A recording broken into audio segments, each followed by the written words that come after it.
በግንቦት 1992 ዓ.ም የኤፍኤም ሬዲዮ ስርጭት በአገራችን ለመጀመሪያ ጊዜ ሲጀመር አድማጩ በአዲሱ የሬዲዮ ስርጭት ጥራት ተደምሟል።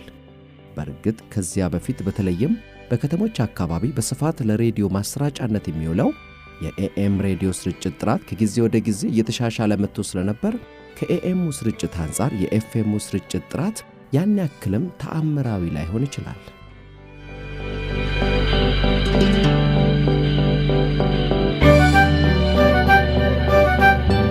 የሬዲዮ ቴክኖሎጂ ጎምቱ ፈጣሪ ሆነው ኤድዊን አርምስትሮንግ እንደ ጎርጎሮሳውያን አቆጣጠር በ1934 የኤፍኤም ሬዲዮ የሙከራ ስርጭቱን ከኒውዮርኩ የኢምፓየር ስቴት ህንፃ 98ኛ ፎቅ ላይ ሲያስደምጥ ግን በወቅቱ በጫጫታ ከተሞላው የኤኤም ስርጭት አንጻር የኤፍኤሙ ስርጭት ጥራት ያደመጡትን ሁሉ በአድናቆት አፋስ ይዟል።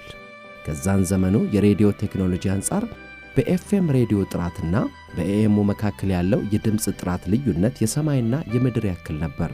የኤፍኤም ፈጠራውን ፓተንት በ1933 የወሰደው አርምስትሮንግ ከዚያን በቀጠሉት ጊዜያት በፈጠራው ላይ ፍተሻዎችንና የሙከራ ስርጭቶችን አካሂዷል። በሰኔ 1936 ደግሞ ይህን የኤፍኤም ሬዲዮ ፈጠራውን ዋሽንግተን በሚገኘው የአሜሪካ የፌዴራል ኮሚኒኬሽን ኮሚሽን ዋና መስሪያ ቤት ለታደሙ መሐንዲሶች ያቀረበ።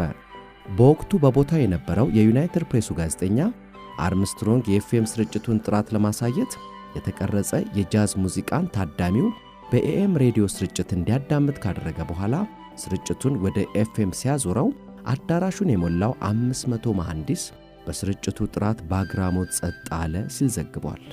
500ዎቹ መሐንዲሶች አይናቸውን ቢጨፍኑ ኖሮ ይላል የጋዜጠኛው ዘገባ ሲቀጥል። የኤፍኤም ስርጭቱ ጥራት የጃዝ ባንዱ በቀጣዩ ክፍል ውስጥ ያለ ይመስል ነበር። የኤፍኤም ስርጭቱ ምንም አይነት ጫጫታና አላስፈላጊ ድምፅ አልነበረበትም።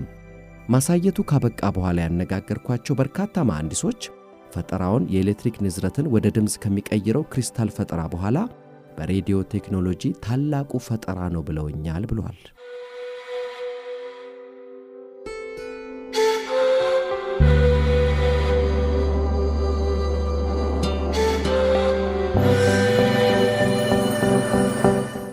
በእርግጥም ኤፍኤም በሬዲዮ ቴክኖሎጂ ዘርፍ ለረጅም ዓመታት እንቆቅልሽ ሆኖ የቆየን ችግር የፈታ ነበር። እጅግ ሰፊ ቦታ ከሚሸፍነውና ጥራቱ ግን በጣም ዝቅተኛ ከሆነው የአጭር ሞገድ ስርጭት አንጻር የኤኤም ሬዲዮ ስርጭት የተሻለ ጥራት ቢኖረውም በተለይም በ1920ዎቹ የነበረው የኤኤም ስርጭት በመብረቅና በኤሌክትሪክ ቁሶች ሳቢያ በሚፈጠር ጫጫታ ወይም ስታቲክ የተረበሸ ነበር። ይህንን ጫጫታ ለማጥፋትም በርካታ የሬዲዮ መሐንዲሶች ጥረዋል፣ አልተሳካም። እንደውም አንድ የሬዲዮ መሐንዲስ የችግሩን አዳጋችነት አስመልክቶ የሬዲዮ ጫጫታንና ድህነትን መቀነስ እንጂ ማጥፋት አይቻልም። የሬዲዮ ጫጫታ ልክ እንደ ድህነት ሁሉ ለዘላለሙ አብሮን ይቆያል ብሎ ነበር።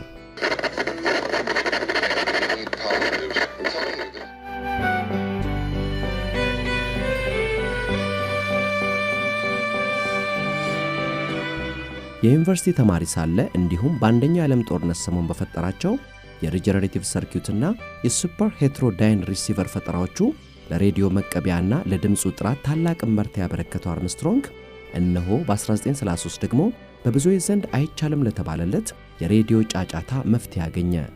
የኤፍኤም ሬዲዮ ፈጠራውን 5 የፈጠራ ባለቤትነት መብቶችን ወሰደ። አርምስትሮንግ የኤኤም ስርጭቱን የሬዲዮ ጫጫታ ለማጥፋት የኤኤም ሬዲዮ የሚተላለፍበትን የሬዲዮን ሞገድ ጥንካሬ ወይም አምፕሊቲዩድ የመለወጥ ስልት አምፕሊቲዩድ ሞጁሌሽን ኤኤም በመተው የሬዲዮን ሞገድ ፍሪኩዌንሲ በመለወጥ ወይም ፍሪኩዌንሲ ሞጁሌሽን ኤፍኤም ስልት ነው አዲሱ ፈጠራው ላይ ደረሰው። በዚህም ሳቢያ አዲሱ የሬዲዮ ማሰራጫ ስልት ኤፍኤም ተባለ። በዚህም ኩልል ያለ ጥራት ያለው አዲሱ የሬዲዮ ስርጭት ስልት ተወለደ። ይህ አዲሱ የሬዲዮ ማሰራጫ ስልት ወይም ኤፍኤም ከጅምሩ በርካቶች ቢደመሙበትም አፍቃሪዎችን ቢያፈራም መንገዶቹ ግን አልጋ ባልጋ አልሆኑለትም። እንዲያውም ብዙም ሳይቆይ በመንገዱ ላይ እሾህና አሜከላ የሚበትኑ በረከቱ። በቀድሞ ቴክኖሎጂ ላይ እንጀራቸውን የጋገሩቱ የሬዲዮ ቢዝነስ አንጋፎችም ይህን ለንግዳቸው አደጋ ይዞ የመጣ አዲስና የተሻለ የሬዲዮ ስርጭት ስልት ገና ከመነሻው በጥሩ አይን አላዩትም። ብዙዎች የወደዱትን አዲሱን ስልት ገና በለጋነቱ ሊቀጥፉት አደቡ፣ ተረባረቡ። እናም ብዙዎች ታላቅ ተስፋ የሰነቁለት ኤፍኤም ገና ከጅምሩ ወደ ግብዓተ መሬቱ ሲያመራ ሲያይ እንዲሁም የቀደሙት ፈጠራዎቹ ተሰርቀውበት በፍርድ ቤት ክርክር አበሳውን ያየው አርምስትሮንግ በደሉን መቋቋም ተሳነው። አሁን ላይ በዓለማችን በየቀኑ ቢሊዮኖች ሬዲዮ ስርጭት የሚያዳምጡበት አብዩ የሬዲዮ ማሰራጫ ስልት የሆነው የኤፍኤም ሬዲዮ ፈጣሪው አርምስትሮንግን ግን ጤናውን፣ ሰላሙን፣ ገንዘቡንና ሕይወቱን ያጣበት ሆነ።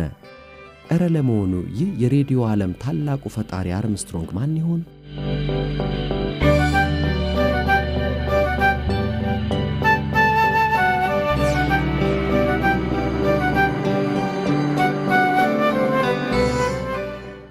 የመጽሐፍ አሳታሚ ድርጅት ውስጥ ከሚሰሩት አባቱና ከአስተማሪ እናቱ በ1890 ኒውዮርክ ውስጥ የተወለደው አርምስትሮንግ በልጅነቱ ጤና ይራቀው ነበር። ስለዚህም ትምህርቱን የተከታተለው ቤት ውስጥ ሆኖ ነው። ገና ለጋ ሳለ የሜካኒካዊ ነገሮችና የከፍታ ፍቅር አደረበት።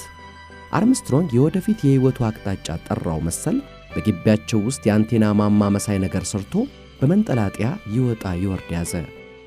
14 ዓመት ሲሞላው ከወዳደጉ የኤሌክትሪክ ቁሶች የገመድ አልባ ግንኙነት ሙከራውን ተያይዞታል።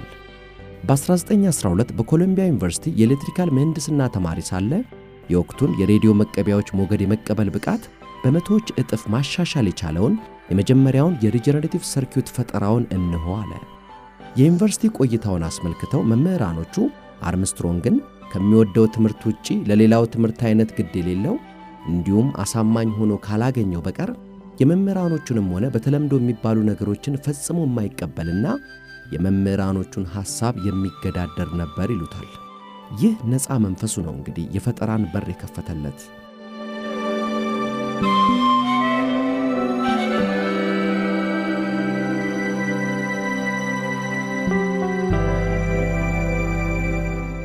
አርምስትሮንግ የዚህ ፈጠራውን የፈጠራ ባለቤትነት መብት ወሰደ።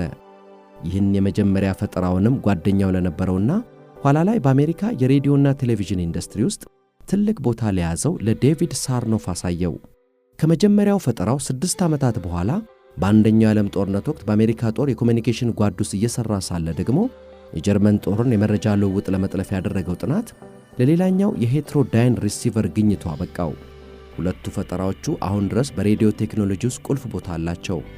በፈጠራው ሳቢያ በተሻሻለው የሬዲዮ ቴክኖሎጂ ሳቢያም በተለይም በአሜሪካ የሬዲዮ ቢዝነስ ደራ። አርምስትሮንግ ግን ከፈጠራዎቹ ያን ያክልም አልተጠቀመም።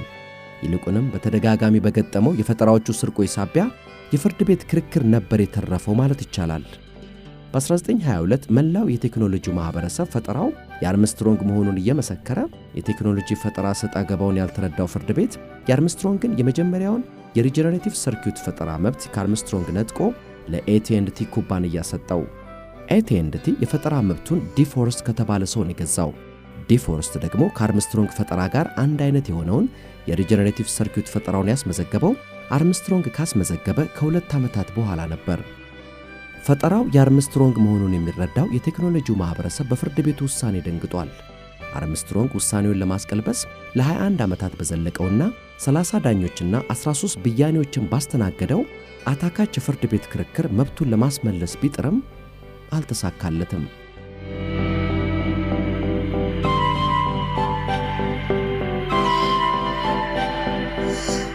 በውሳኔው የበገነው አርምስትሮንግ በ1917 የሬዲዮ መሐንዲሶች ማኅበር ያበረከተለትን ሽልማት ሊመልስ ተነሳ።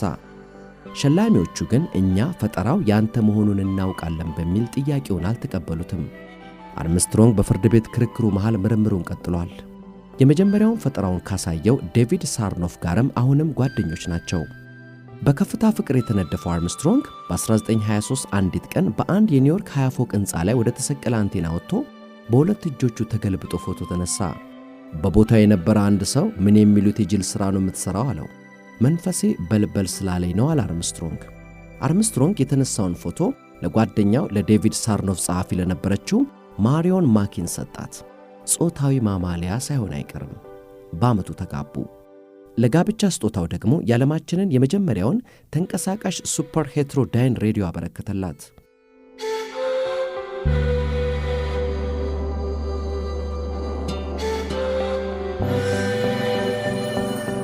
አርምስትሮንግ በምርምሩ እየገነነ ሲመጣ ጓደኛው ዴቪድ ሳርኖፍም ለበርካታ አስርት ዓመታት ዝነኛ የነበረውን የአሜሪካውን የኤሌክትሮኒክስ ኩባንያ ሬዲዮ ኮርፖሬሽን ኦፍ አሜሪካ አርሲን መሠረተ። የዘርፉም ቁልፍ ሰው ሆነ። ኤንቢሲና ኤቢሲ የቴሌቪዥን ኔትወርኮችን የመሠረተው ሳርኖፍ የኤንቲኤስሲ የቴሌቪዥን ስታንዳርድን የሚያወጣ ሰው ነው። በዚሁ ሰሞን ሳርኖፍ ለአርምስትሮንግ እውን ይህንን የሬዲዮ ጫጫታ የሚያጠፋ ሰው ይጥፋ ይለዋል። ለኤቲኤንድቲ የተሰጠበትን የሪጀነሬቲቭ ሰርኪዩት ፈጠራውን መብት ለማስመለስ በፍርድ ቤት ምልልስ መሃል አርምስትሮንግ የምርምር ፈለጉን በዚሁ አቅጣጫ ቃኘው። በስተመጨረሻም የሬዲዮ ጫጫታን የሚያስቀረውን የኤፍኤም ሬዲዮ ቴክኖሎጂ በ1933 አገኘ። አርምስትሮንግ ይህን ፈጠራውን ጓደኛው ሳርኖፍ የሚመራው አርሲኤ ይወደዋል ብሎ አስቦ ነበር። ለዚህም ነው በኤምፓየር ስቴት ሕንፃ 98ኛ ፎቅ ላይ በሚገኘው የአርሲኤ ቤተ ሙከራ ፈጠራውን ያሳየው። ተሳሳተ።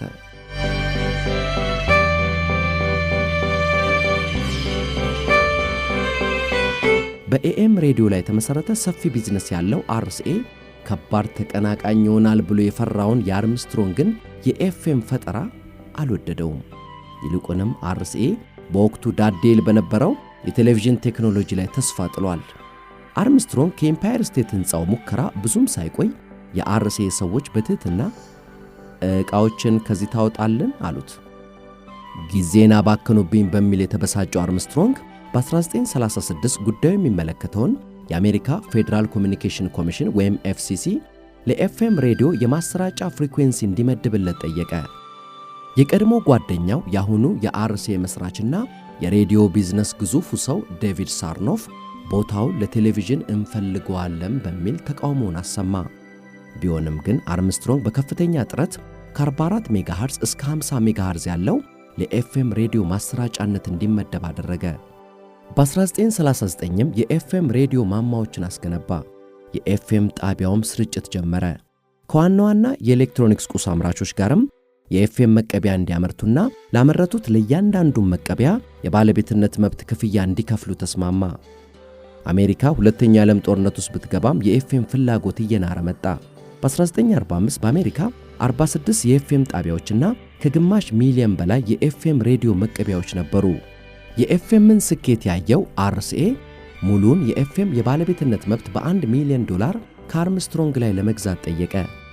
አርምስትሮንግ ግን ሌሎች አምራቾች ባመረቱት በእያንዳንዱ የኤፍኤም መቀበያ ልክ የባለቤትነት መብት ክፍያ እየከፈሉ ለአርሲኤ የፈጠራውን ሙሉ መብት ጠቅልሎ መሸጥ ተገቢ አይደለም በሚል አልተቀበለውም።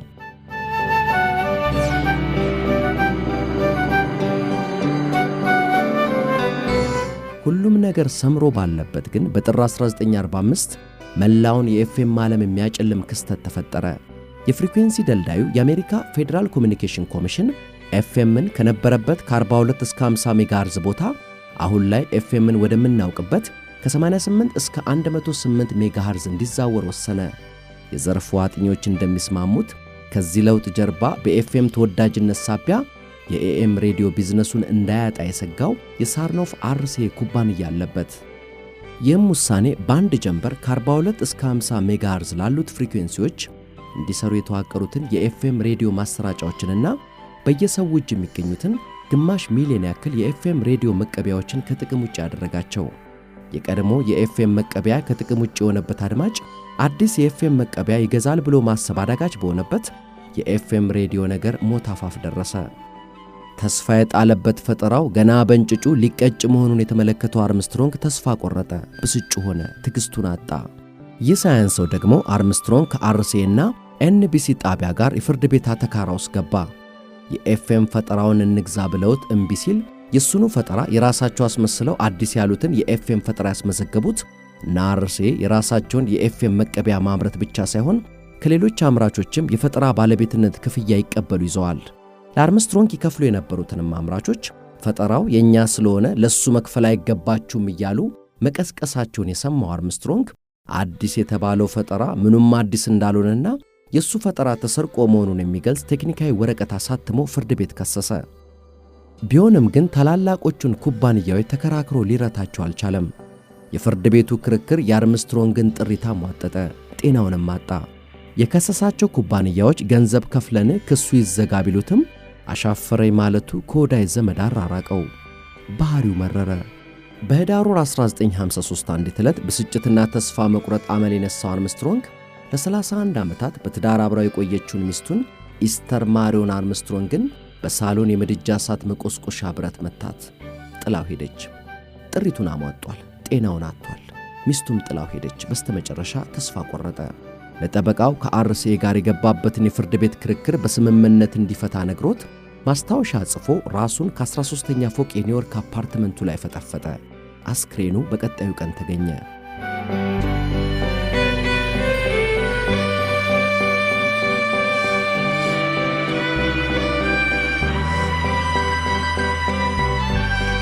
አርምስትሮንግ የኤፍኤም ነገር አበቃለት በሚል ነበር ራሱን ከፎቅ ላይ የወረወረው። ኒውዮርክ ታይምስ ጋዜጣ አርምስትሮንግ ለሚስቱ የተወላትን ማስታወሻ አስመልክቶ ሲጽፍ ሚስቱን ዳግም ማየት ባለመቻሉ ልቡ ተሰብሯል። የሕይወቴ ውዷም ሚላት ሚስቱን ስለጎዳትም ጥልቅ ጸጸት ተሰምቶታል ይላል። የአርምስትሮንግ ማስታወሻ ሲያበቃ እንዲህ ይላል። እግዚአብሔር ይጠብቅሽ፣ ጌታም ነፍሴን ይቅር ይበላት። የአርምስትሮንግን ሞት የሰማው ሳርኖፍ እኔ ያልገደልኩትም አለ።